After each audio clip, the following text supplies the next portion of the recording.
Good morning, and thank you so much for joining us for this very special event, Mina Cheon, One Korea. I am Megan Rakepsel, the director of the Julio Fine Arts Gallery at Loyola University, Maryland, and I am thrilled to have the opportunity to introduce you to this dynamic, thoughtful artist, scholar, and educator. Before I do, just a couple of housekeeping notes. Please connect with the Julio Fine Arts Gallery on Instagram, Facebook, and Twitter. We are at Julio Art Gallery on all those platforms to keep up with our upcoming program announcements, including another dynamic speaker, Corinne Miller, the Public Space Activation Curator for the Golden Triangle Business Improvement District in Washington, D.C. on November 19th. You can also find out more about the gallery on our website, julioartgallery.com, or email us at julioartgallery@loyola.edu. We welcome your thoughts and feedback. The gallery is supported in part by the Maryland State Arts Council. To discover more about the Maryland State Arts Council and how they impact Maryland, visit msac.org. So now on to our speaker. Mina Cheon is a global Korean new media artist, scholar, and educator who lives and works between the United States and Korea and exhibits her political pop art known as polypop internationally. Being a part of the Korean diaspora, Cheon's art results from a lifetime of working with a post-colonial and comparative cultural lens and making contemporary art that is in historical alignment to appropriation art and global activism art, while focusing on North Korean awareness, Korean unification, and global peace projects. Paralleling the Korean country split, Cheon also practices art as a North Korean artist, Kim Il-soon, her art persona. She has had solo exhibitions at the Ethan Cohen Gallery in 2014, 2017 to 18, and 2020, and Lance Fung Gallery in 2012. In New York, the Trunk Gallery in 2014, Sungkak Art Museum in 2012, and Insa Art Space 2004 to 2005 in Seoul, Korea. Maryland Art Place 2012 and C. Grimaldis Gallery in 2008 in Baltimore. She has also exhibited her work and/or is in the collection at the Noyes Museum of Art, Seoul Olympic Museum, American University Museum, Smith College Museum of Art, Baltimore Museum of Art, Seoul Museum of Art, and participated in the 2018 Busan Biennale. Cheon is a full-time professor at the Maryland Institute College of Art. Currently, she is also working on her participation for the inaugural Asia Society Triennial 2020 to 2021, titled We Do Not Dream Alone. Her digital interactive art piece, eatchocopie.together.com for global peace, was launched on August 15th, 2020, and will remain active for virtual participation as a lead up to the physical exhibition of Eat Choco Pie Together at the end of the triennial. Her upcoming solo exhibition at the Ethan Cohen Gallery in New York will open on December 10th and is titled Dreaming Unification, Protest Peace, which this artist talk, One Korea, is based on.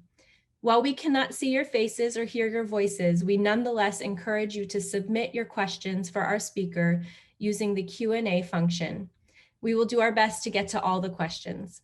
Without further ado, I am so pleased to present Mina Cheon. Thank you. So I'd love to first thank Megan Capsule for having me present today, and the Julio Fine Arts Gallery, and to thank everyone in the Loyola University Maryland community for inviting me to your classes. I'm thrilled to be here to meet faculty, staff, and students, and for squeezing me in before the elections and I guess before this evening's presidential debate.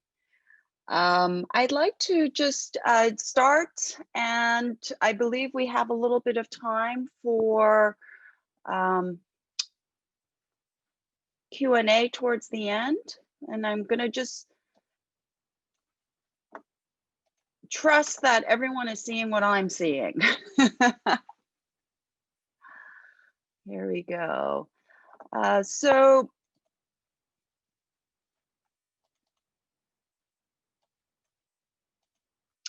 My favorite subject is Korea. And here she is, also known as the Koreas because of the two North and South Korean division. But you could see where Korea is located between China, Mongolia, and Japan.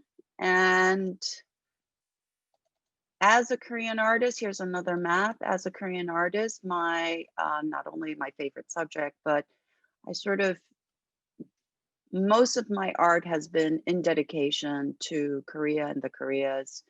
Also looking at neighboring nations between Northeast Asia, between China, Korea, and Japan. Today's talk will primarily be on Korea, however, but in the future, I am working on peace projects between the neighboring countries.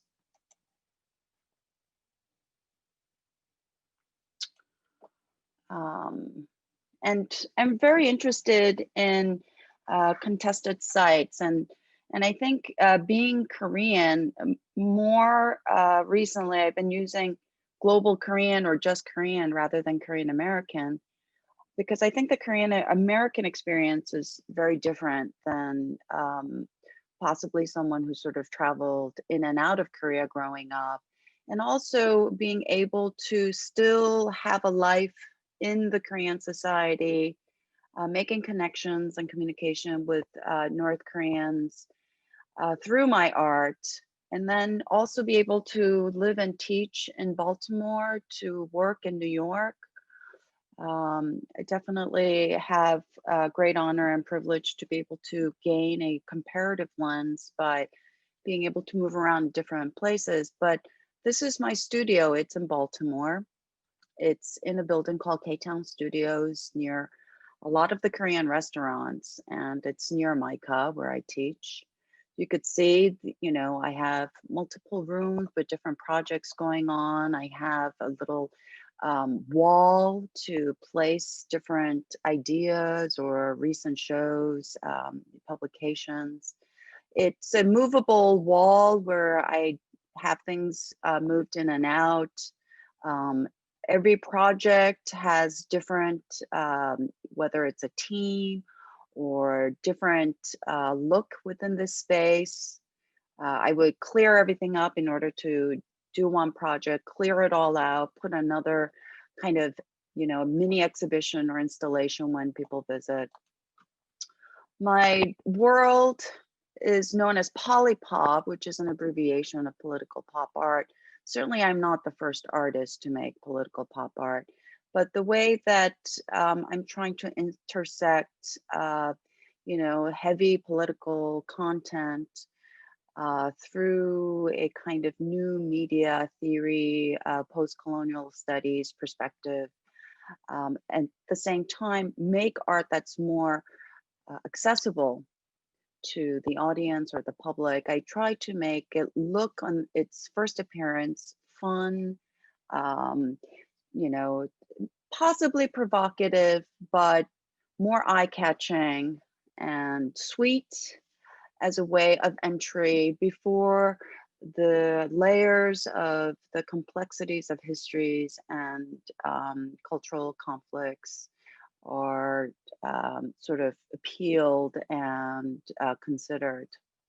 I think a really good example of this idea of just something that's everyday, ordinary object that could become used to mobilize global peace ideas and efforts is, you know, a project that I did in 2018, and it's still kind of continued. But this project, which is the Global Peace Shoes, um, was really kind of helpful in thinking about social media as an art platform. I was able to have, you know, within a run of how many days, just walk in these global peace shoes, have others participate by wearing it as well. Here is Allison Knowles, one of the founders of Fluxus, and her daughter, also Fluxus intermedia artist, Jessica Higgins, sharing a global peace shoes together. Here's Eben McCullough, who also designed my virtual background. a recent graduate of UMBC, who's a designer, illustrator, and here he is in Baltimore in my studio wearing global peace shoes. In Seoul, Doug Holden, artist and English teacher, walking the Hanganghan River in global peace shoes, and even Yang Chang-hee, who is a Voice of America reporter in DC wearing it. So, I mean, just having everyday, opportunities to wear, walk, literally walking these two flags. One is the DPRK, North Korean flag. The other is the ROK, South Korean flag. And that the concept that you can't move forward without the other. They belong to each other. This very simple idea that just gets casted into an everyday performance. We're walking peace, we're walking unification, and it just gets cataloged, archived on social media. It's a very simple way of being able to create complex ideas, geopolitical ideas. This is about the 70 years of separation between the two Koreas. And it's very simple and everyday audience participation project. Here's a collection of 99 days of my feed. And the wonderful thing that social media is something that, anyone could participate, anyone could post, tag. And then here we have something physical and then something digital working together. And I think this is a very good beginning introduction to the way I was thinking about the possibilities for the virtual Ichokopai together. Now that we're living in a very socially distanced time with the coronavirus pandemic, what are the ways in which we could still connect? And I'm going to jump to, here it is, a little bit more.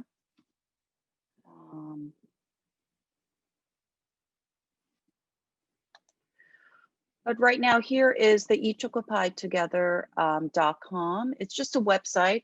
You could click on it and still send loving, messages, ichokopai together. I've designed these wrappers: eat, peace, love, share, unite.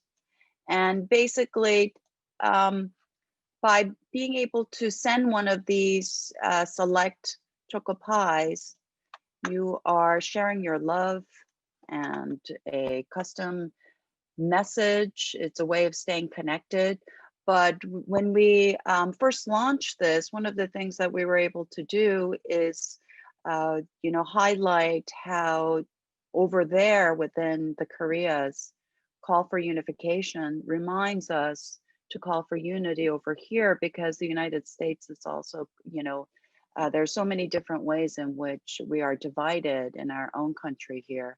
And for every digital interaction, money was automatically raised, and it went to the Korean American Community Foundation COVID-19 Action Fund. So there was a direct kind of practical purpose of forwarding charity by this interaction, but the concept of how we could share and show signs and efforts of friendship and about caring during our difficult times could be done easily through messaging, can be done easily through, concept art that is online. And the way I've been working is, as Megan has pointed out, because my country, my favorite subject about the Koreas, because my country is split into two Koreas, I also practice as an artist, as two artists, one South Korean new media artist, Mina Cheon, and here I am working in collaboration with an architect, Gabriel Croix from Morgan State University. And we will work on, with students and so many other people, different ways of lighting a certain area with these diamonds. This is an image you would see This is like a snapshot of a moment when I was in a Rosgaz commercial sponsored from Qatar. Rosgaz is a natural liquefied gas company. And the company highlighted different artists and the way that this natural liquefied gas was used in different, exported and used in different countries for basically electricity and light. And I was able to, like have this moment of being participating with an incredible a film crew. And I could do this. There's a lot of freedom in being a South Korean new media artist. You could participate and collaborate. And this piece, diamonds are, diamonds forever, for example, although when it was first created, MICA students and other Korean students collaborated with us. It was a summer program. We could travel back then. We all went to Korea, or, the native Koreans met us in Seoul. And we basically, just by scrounging around the open markets in Seoul, we got these wood pieces and fluorescent light bulbs, and we collaborated in creating these large scale diamonds for a public installation. And basically at that point, we were critiquing, these Asian countries and cities that westernized overnight, the kind of cultural whiteness that glazed over all these modernizing Asian spaces, cities. This is a shopping mall that Gabriel had designed. And this project continues. It was at the Seonggok Art Museum. By the time it came to Baltimore for Light City 2016, it was the year after Freddie Gray had passed away. And there was something about putting these white diamonds at the harbor that we felt like it needed a critical commentary. And so we went with blue, that it went blue at night, to reference all the existing blue lights with the surveillance camera that exists in the city already, and a kind of recollection of the, the deep kind of hurt that the city was going through. So that while the proposal was Baltimore, diamonds like Baltimore, we certainly did try our very best to also kind of work with the sentiment of the city, very kind of broken and conflicted city space. But I also practice as a North Korean Kim Il-soon, and she is a naval commander, social realist painter. She is a professor, a mother of two, and married to the state. And this project has always kind of paralleled my other existing works. It was all the way in, I believe, 2004 that I was able to visit North Korea through a state sanctioned tour. And my mother's from the North, and so is my father. We have extended families that we are no longer in communication with that are up in the North. I have an uncle who was actually during the Korean Civil War fighting, on the side of North Korea and then escaped. So we have very kind of deeply rooted personal history tied to the separation. And I think it's very natural as an artist to think about a transgenerational trauma and identity. And this is the kind of work that comes out very naturally. Kim Il-soon, first appeared in New York in 2013 during the Pulse Art Fair. She marched and also gave out peace buttons, make art, not missiles, looked at contemporary art, recited different ways you could call Dear Leader. At the Pulse Art Fair, this was one of her paintings that was up. It's the Sons of Chosun, and Chosun is the last dynasty of the Koreas, but in North Korea, they also refer to themselves as the Chosun people. And you could see the twinning effect. This is her son, of the brothers that are separated within the Koreas. This piece is currently at the Smith Museum College of Art. These paintings are about 8 by 5. No, I'm sorry, 5 by 4 feet. 8 by 5 feet is my other Polypop digital paintings size. But here are Three Graces. This is a painting. I think this is a very interesting piece because it references Western art history, classical art, and the canon. You could see the political pop art really kind of stand out in these pieces, especially because there's the really, flat pop element with the strong propaganda narratives. Here's Little Kim Jong-un, rising to power. And it was in the front cover of the Time magazine. And here Kim Il-sung is writing, taking notes in her little red book. But this wasn't enough. This wasn't enough to really think about the separation of the Koreas and its effects. So one of the things that occurred was as Kim Il-sung continued painting, she realized that there's no way of breaking this strict propaganda style, the style that is mandated and permissible in North Korea. The only way to liberate, within the pictorial frame, liberate from the regime, is to go into abstraction, but only could she do this in her dreams. So at a certain point, she started dreaming abstraction, abstract expressionism, and also this kind of pink face. Picasso had the pink face and the blue face. Kim Il-sung started having her own hot pink face, and to this kind of bloody, blotchy red face. And it helped her within her dream sort of liberate in ways that would be impossible within North Korea. She started painting the third flag. There is, like in the shoes, the North Korean flag, the South Korean flag, but the national third flag is the flag of the Korean Peninsula in the shape of the rabbit, which was sort of termed that way when Korea was colonized by Japan from 1910 to 1945.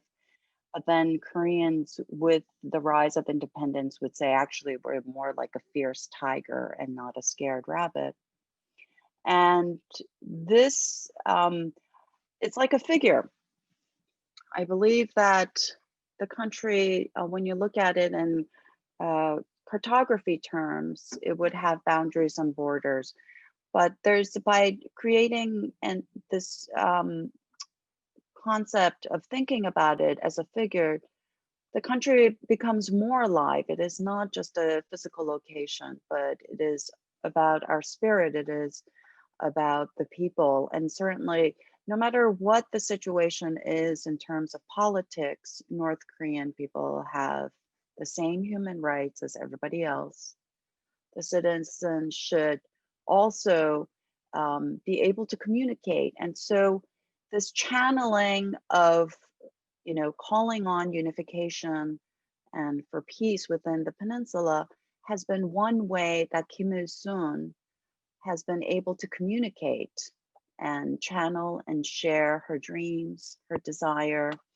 And this was done in 2016, shared in 2017, but the flag itself was used in the Pyeongchang Olympics. The dreaming of the unification flag occurred before the Pyeongchang Olympics, but there has been occasions where North and South Koreans did use the third flag. When I visited North Korea, the flag was used as a way to greet South Koreans. And here you could see when there was a joint athletic club, when there was a joint team of the ladies ice hockey in Pyeongchang Olympics, and North and South Korean athletes actually paraded together in the opening ceremony. The third flag, the national flag, the flag for unification, was used, and it was sort of streamed everywhere, and it floated everywhere in Korean cyberspace, social media space. The technosphere was taken over um, by this, and here it is at the Ethan Cohen Gallery. There's this point of going from the pink phase to Yves Klein, a blue phase. Now Kim Il-soon is dipping and dripping.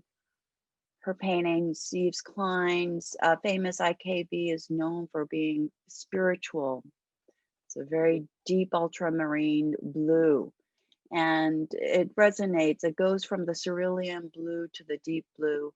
It's a very strong color for unification, and also makes sense in a lot of the political pop artwork where you see primary colors. Here is Kim Il-soon as Amma, the mother of unification. She is rising above Mount Paektusan. She is also descending down. She is like a shaman between the two Koreas. And a lot of the imagery here she is in Missiles Goodbye. A lot of the imagery are from directly from North Korean publication. Here she is waving the unification flag. These are photo montage images on canvas that is then dipped in Yves Klein blue. Happy North Korean children. Also her painting of happy North Korean children, which is her own children, Kim Shia and Kim Cheon. At the Busan Biennale, you see a wall where there's many layers, like in Arirang Mass Games, or the way print and publication in North Korean propaganda is disseminated. It's a kind of layering of the ways imagery infiltrate and exists in that country. This is the Busan Biennale Museum of Contemporary Art, and at the same time, while Kim Il-soon is sharing, communicating, and streaming her desire and dreams of unification, she, paints in her dreams of the unification flag. She also installs these installations of choco pie, because choco pie has already become a cultural symbol of exchange between the Koreas. And she also sends information into North Korea as a part of a existing global activism known as information, media penetration, and infiltration into North Korea that exists. And so here she is, Sweet Revolution. What's a choco pie? Choco pie is like a Twinkie. It is a favored snack within South Korea. I grew up eating choco pie. It's manufactured in South Korea by the Orion Company in 1974. And there was a moment where it became an overnight smuggled good, a black marketed item in North Korea, one choco pie being worth 3 bowls of rice.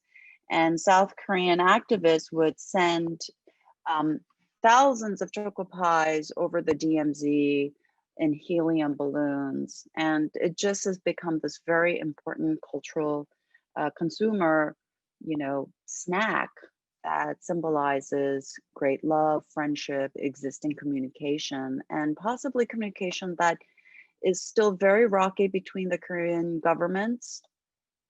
Choco pie, as sweet as it is, has, instilled this new motion towards peace. I was able to receive 10,000 choco pies in 2014 for Eat Choco Pie Together, the first incarnation of this piece at the Ethan Cohen Gallery in New York. It took up the entire downstairs gallery, and in a rectangle, it was piled up for the audience to eat.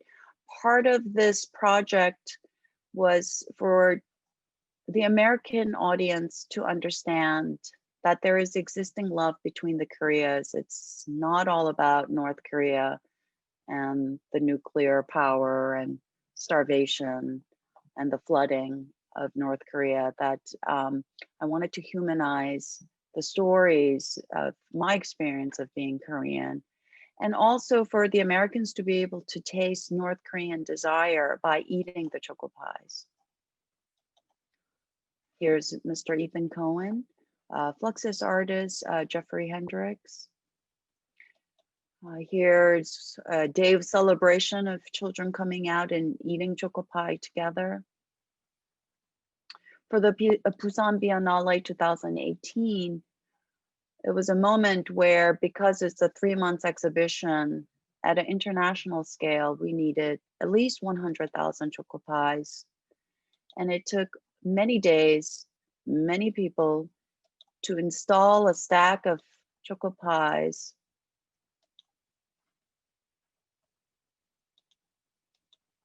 Here we go.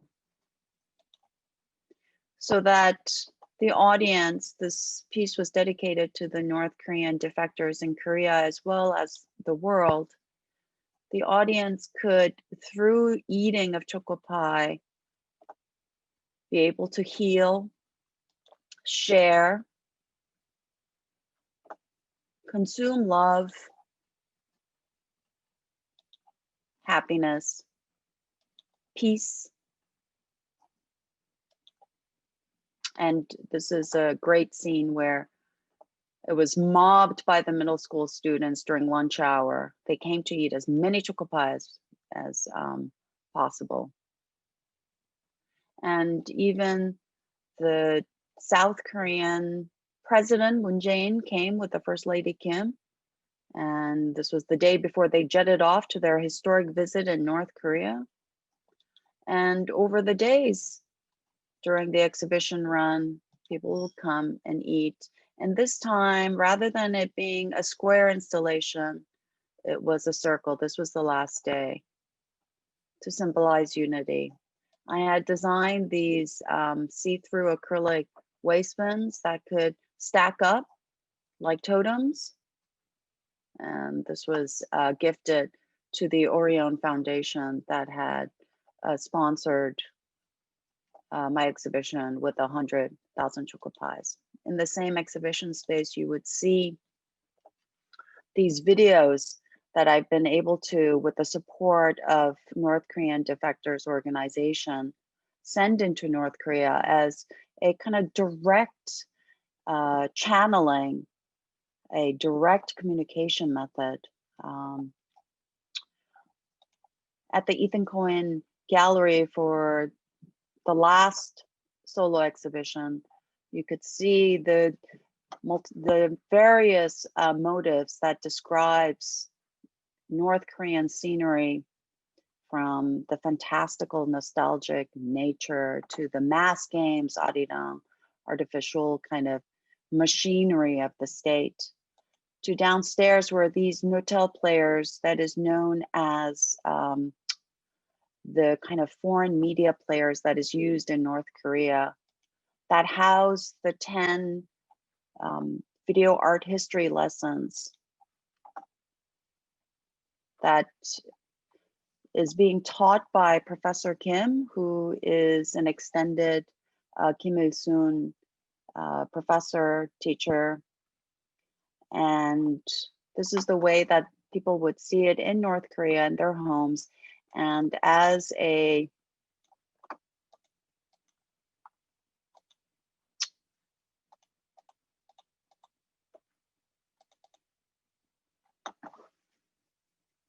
way of understanding, there are 10 lessons, each at about 10 minutes. They've been sent into North Korea by USB drives and SD cards in different ways, through intermediaries or through balloons and so forth. And each one of them was produced in uh, the Mina Cheon studio in Baltimore with an amazing media team. And they look like children TV shows. And I think I want to share one before opening it up to any Q&A. So let me, and we're not going to see the whole thing, but we'll see a beginning so you get an idea. Here it is.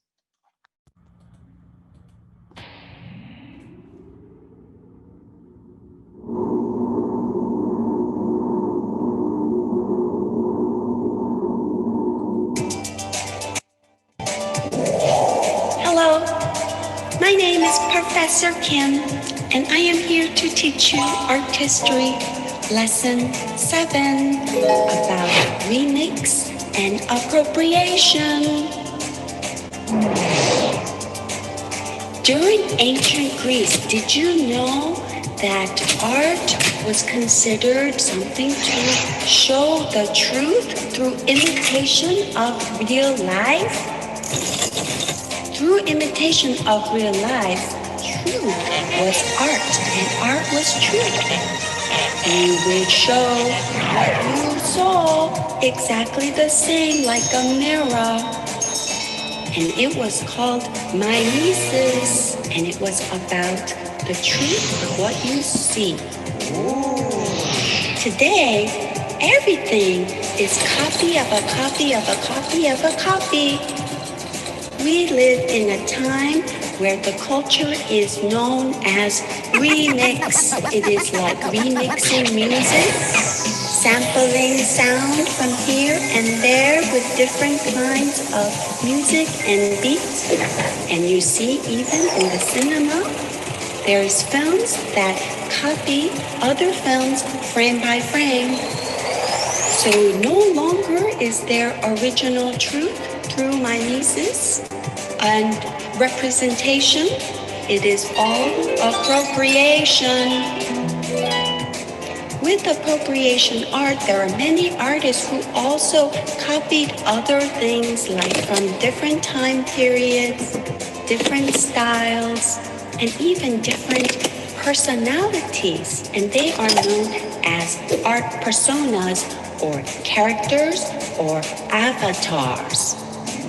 Cindy Sherman is an American photographer. Later, she also made film, Office Killer. But when she made photographs, she is inside the photographs as all the main characters, the girls in her photographs. And she looks like someone you know, someone you see, someone you have seen in the film, is a very idealized girl, someone we are very familiar with in different situations around us, especially in media. Who can she be? She is everybody. So copying all different types of girls to portray this one persona, her art persona, is very interesting. It's about copying personalities. Other artists done this too. Japanese artist Marco Mori is a contemporary, young, hip Japanese artist who also, you see, looks like a character in this piece where she is standing outside the arcade game. She is the character in the arcade game, but you see her outside the arcade game. She is next to the game, and she is dressed like the character. She is also born to be a star. You could see her in her photographs, and also she has miniature dolls of herself.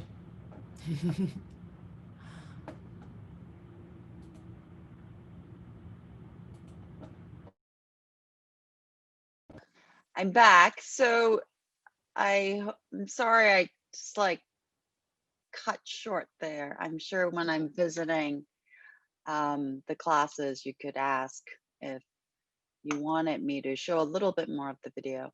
But so one of the things that's happening with the Asia Society Triennale, there's about 40 Asian contemporary artists that were selected for an exhibition that was supposed to take over New York over the summer. And with the coronavirus, there's been a delay and extended exhibition, and the Each Occupy Together was supposed to be at the Lincoln Center, and in order for that to be possible, we extended that to possibly the closing, and we have the Each Occupy Together, the virtual project instead for now, and a complimentary solo exhibition at the Ethan Cohen Gallery is coming up, and that was supposed to happen around the same time as the Asia Society exhibition work. You'll see the videos there. You'll also, there's new surprises. But I want to conclude with sort of this Dreaming Unification series that is the central Dreaming Unification protest piece is the central subject and art, the next phase of Dreaming Peace Project by Kim Il-soon. And she is at this point where she's she's in such deep sleep.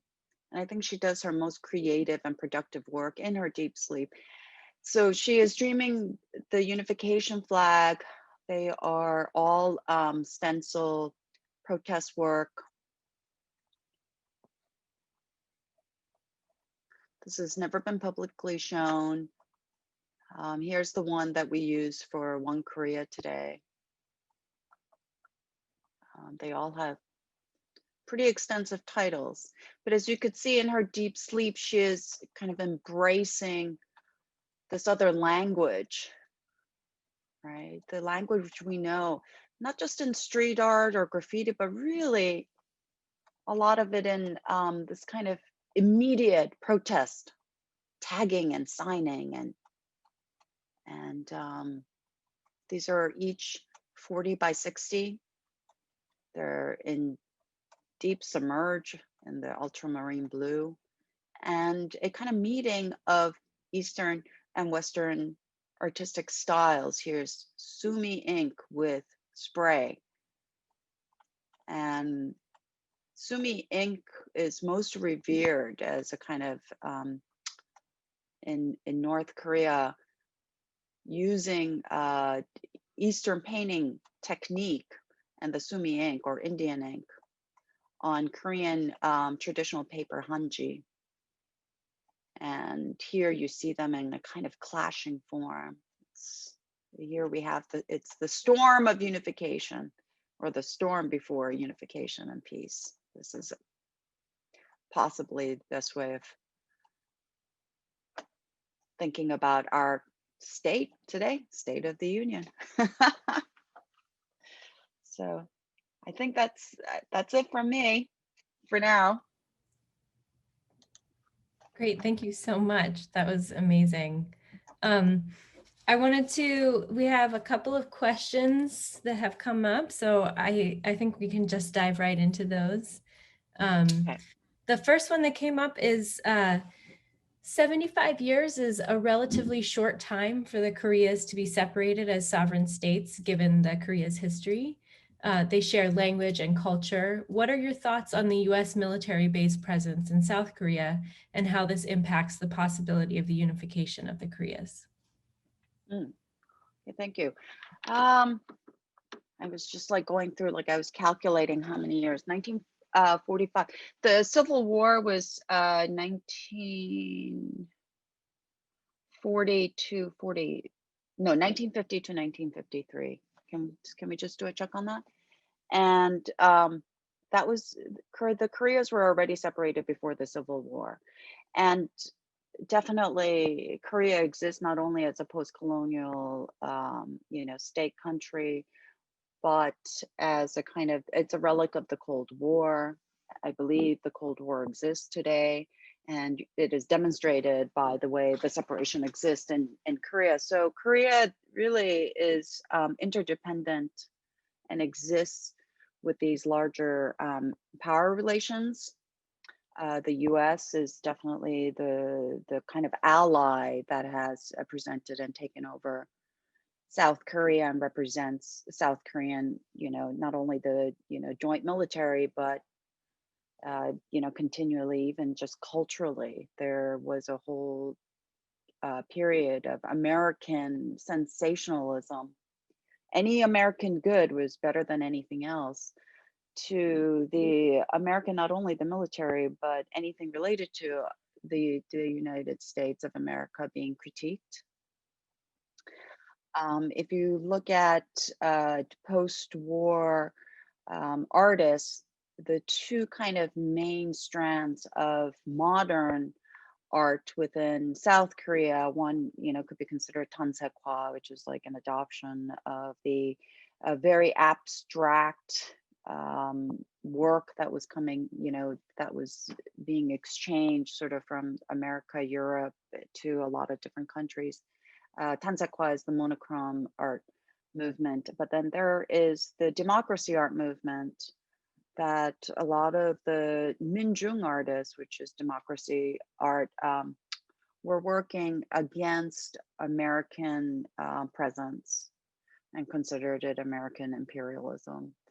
And I am definitely a post Minjung artist in spirit. I didn't work with the Minjung artists, or I didn't work with the post Minjung artists. A lot of my time has been in and out of South Korea and so forth. And a lot of the South Korean artists look at me and consider me almost a foreigner. And I'm also a foreigner here. So, this is what happens with a kind of diaspora identity. And you see a lot of Korean Americans make art about displacement. And so our language becomes very specific to that. And I think, it's one thing to think about the US power and its relation to Korea and Korea's. And I mean, the recent kind of reckless, stirring up of relations, new relations, the impossible when Trump came and sort of hopped on over, to North Korea on the joint security area, things that you could just tell the tremendous amount of US power. And I mean, my father worked for the South Korean government. He worked for the Blue House. He was a cultural attaché representing South Korea to different, countries. And he would be the first to say that Korea is a small pawn in global politics. So I think there is a lot, even with the uprise within the Koreas, or whether it's, a while back before the split during, Japanese colonization, there was independence movements and uprises there, all the way to recent uprise for the last president, not the current one, and impeaching Park Geun-hye and so forth. These kind of pro-democracy movements, although centered on people, there's still huge government power. And in relation, there is US power that enforces, I believe, a lot of the restrictions.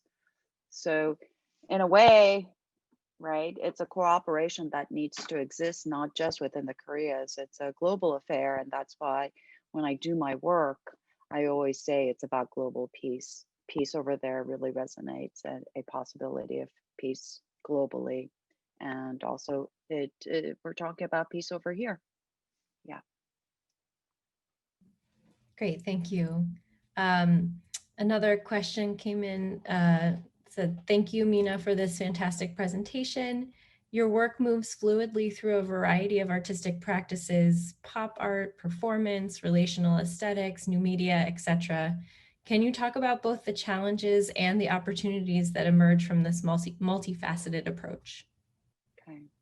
So that question came from Billy for Bell, and I Yes. just want to say hi. I want to acknowledge your presence. And I feel like I've been following him everywhere he goes, because this must be, I don't know, is this the third artist talk you're having to listen? I think I was at an artist talk in Micah MFAS, St. Mary's, and then here. So yeah, hi. Thank you for being here again. You must be tired of my artist talk. I had you in mind thinking I shouldn't do the same talk as one how many years ago. Some people are really confused about my art. They have no idea why I would do it. And this is coming from famous Korean artists, contemporary artists. Like there's one who's a post Hansekwa artist, somebody I love his work. Anyway, maybe I could talk about it more in someone's class, but he's like, why in the world would you make art like that? You know, and I get probably the greatest critique, you know, within Korea or the Korean art circle, because they just like they don't know what to do with me. And you know, I said, well, it's probably because I was highly influenced by Fluxus performance. It's all a performance. And then that artist went, oh, wow. Okay. Now that I think of it as a performance, it makes complete sense. So I feel like everything that I do is project based, and that the work, the greatest strength of each work is in its performativity. And when I approach any projects with the mind of, it's like, what is the immediate impact? How does it work in relation to sort of the arc of what I've been doing, the language that I've created? You know, it all fits. And I never work alone. I'm always working with other people. So that's just like, you know, that's what happens when things are performative and, you know, interactive. There are things that you could do, and there are things that are completely outside of you. So you think about the framework of what's outside of you. And this is very much the way even, you know, Marcel Duchamp would, you know, consider, uh, you know, it's like work, like his, the large glass piece when, you know, it broke during transport, you know, it's completed with this process. Or the way, you know, John Cage thinks about,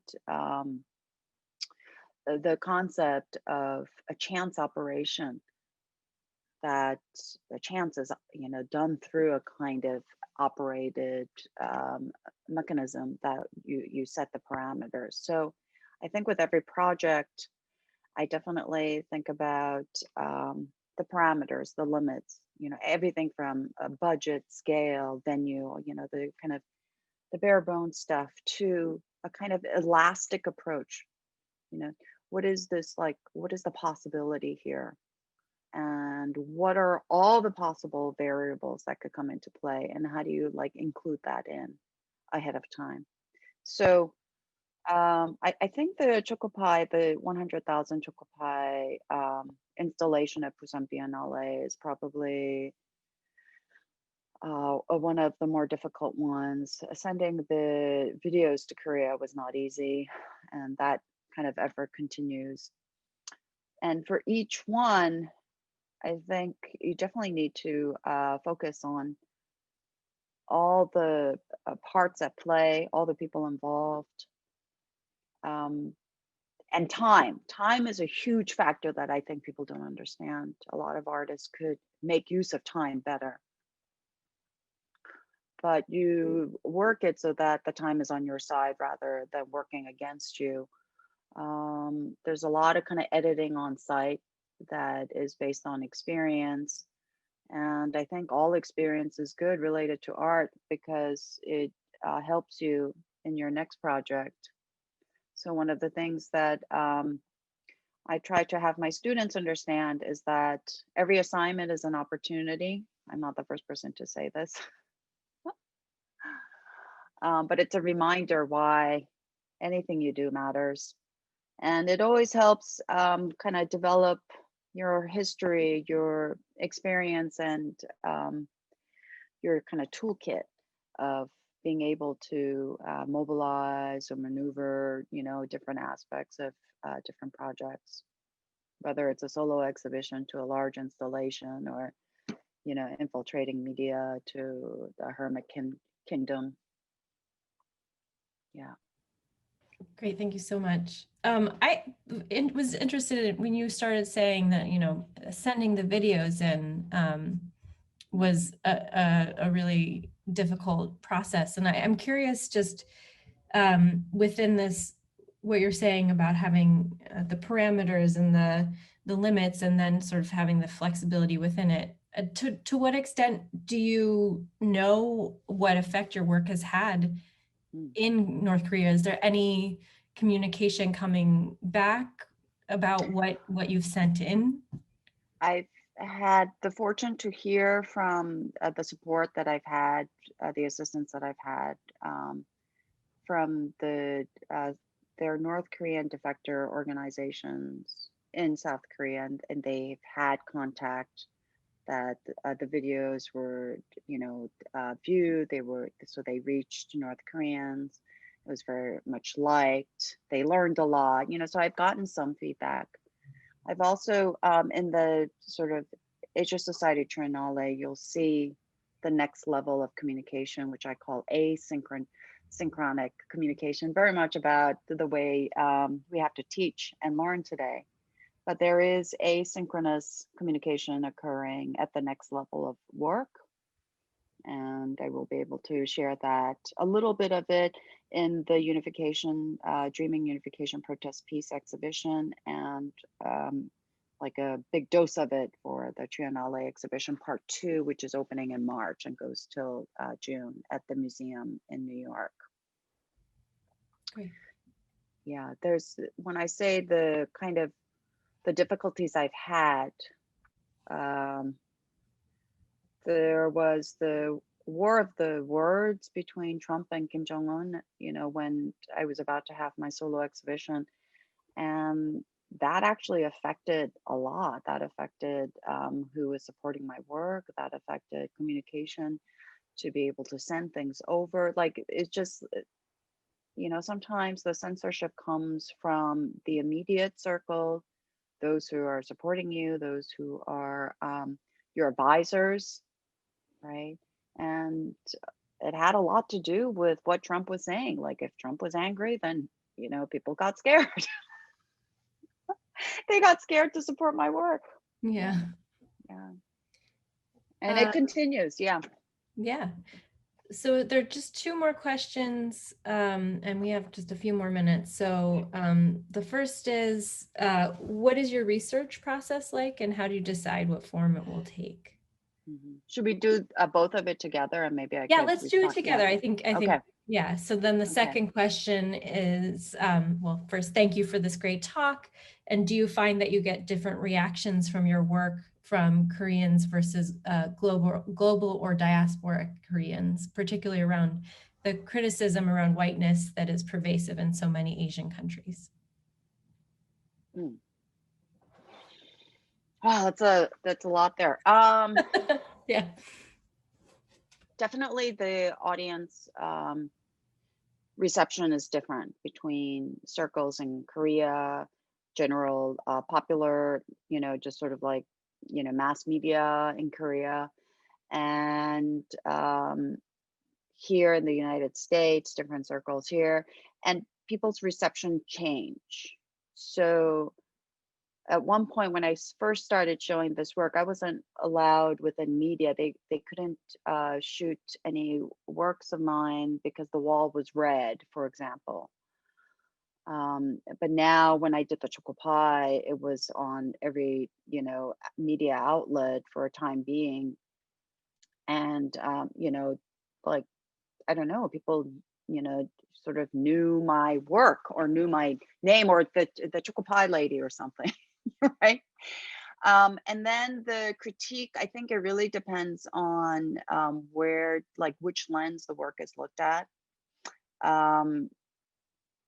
There's a lot of what is it? I think negligence or ignorance about Asian identity and experience within the United States, and it's really hard to kind of place that as a kind of singular discussion, because I've heard from the many different students that come here to study, whether they're from China, and is it Hong Kong, mainland China, which part of China, Japan, Korea, Taiwan, Southeast Asia. Like, it really depends where they come, and their experience so vastly different. And Asians are just kind of, as like with many foreigners, considered this big lump. And only if you go to places like, I think, like when I lived in British Columbia, in Vancouver, I really felt like I was in Asia, but in Canada. And there are these, and also New York is very helpful because, you know, you have people from so many different places that the kind of cultural understanding is a little bit more diverse. But even just in Baltimore, it's been hard being Korean without major assumptions about me and how I would be friends with all the, you know, Koreans, you know, the few number of Koreans, yeah, or do you know, like introducing me to every Korean that people know and so forth. And I think the critique of the cultural whiteness is also vastly that you know, different. I mean, I am with the group that is for and advocates for people of color. You know, my work, my scholarly work, really kind of demonstrates the alliance for you know, people of color and diversity and inclusion. But I do know that not all Asians are in that same category of awareness, and you know, some of them are very protective of themselves and what they need to be doing, and that could be insular. And so I think every discussion is unique and different. And so, you know, I'd like to kind of share and promote that as much as you see the range and diversity within the United States of people who are not Asians, amongst the Asians, I think that level of, you know, deep conversation that is really kind of spectral exists as well. And it's a matter of opening up and communicating and sharing. So for me to be able to do work on the Koreas is even more important, even if nobody's like, you know, cares. Yeah, yeah. That's great. But Do you thank want you to, for, yeah, that yeah, question. yeah. Yeah. Do you want to talk a little bit more about the research process or? Sure. It's, you know, research is, you got to make time for it. You got to be able to say no to all the stuff that goes around, you know, the extra socializing, you know, it's just like, you know, of course you want to be hanging out with your friends and just doing nothing, or, you know, enjoying each other's company, but you do have to kind of be really strict about dedicating time for research and whatever the capacity is, whether it is reading or gathering, you know, collaging or conversing, whatever it is that you dedicate to. You know, you do bounce off and learn from just life, but without dedicated time for research and scholarship, you kind of like you miss out. Yeah. And it's time that you have to carve. That's a kind of curation of yourself and your own management that does require priority. Like art doesn't come out of thin air. You really have to do the research behind you know, your material, your content, in order for things to come out in a way that's creative and informed. You know, we're no longer artists just going into the studio, knocking out the same exact style that has, you know, kind of defined you as an artist for a time period.